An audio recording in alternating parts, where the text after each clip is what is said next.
আমাকে অনেকবার অনেকে বলেছে, হুজুর আপনি ডাকলে আমরা সবাই মিছিলে আসবো। আসলেন, আসার পরে একজন একটা রিক্সাওয়ালার হাওয়া ছেড়ে দিল। যাইছিল না, না যাইছিল? এই গুনার ভার কে নেবে? আমি আমার কথা বলবো, আমার কাজ করবো কেন? আমি আমার দায়িত্ব, আপনার দায়িত্ব আমি নিতে পারবো না, আপনি যা পারেন করেন। কাজেই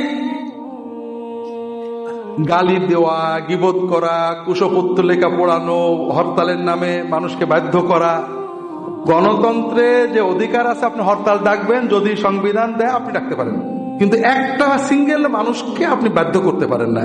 কারো গাড়িতে ইট মারতে পারেন না, কারো রিক্সার হাওয়া ছেড়ে দিতে পারেন না, এগুলো হারাম। এখন আপনারা বলবেন, হুজুর এত নরম রাজনীতি করলে তো কোনোদিনই হবে না। কোনদিন হবে, কবে হবে, কি হবে, এই উদ্দেশ্যে হারাম কাজ করা যায় কিনা বলেন? আমি সুন্নত পথে বলতে থাকবো, যেদিন আল্লাহ করে সেদিন হবে। এই জন্য দলীয় রাজনীতি হারাম, এটা আমি কখনোই কোথাও বলিনি। বরং যারা ধর্মনিরপেক্ষতার নামে ইসলামী রাজনীতি নিষিদ্ধ করেন, আমি তাদের বিরুদ্ধে আমার বইয়ে লিখছি, এখন লেখিনি, ইসলামের নামে জঙ্গিবাদে হবে। ধর্মনিরপেক্ষতার মূল দাবি হলো যে প্রত্যেকে তার ধর্মের নিজের ইচ্ছা মতো পালন করবে, বলবে। কিন্তু আমি যদি মনে করি আমার ধর্মের রাজনীতি, আমি বলবো, বলার অধিকার সবার আছে।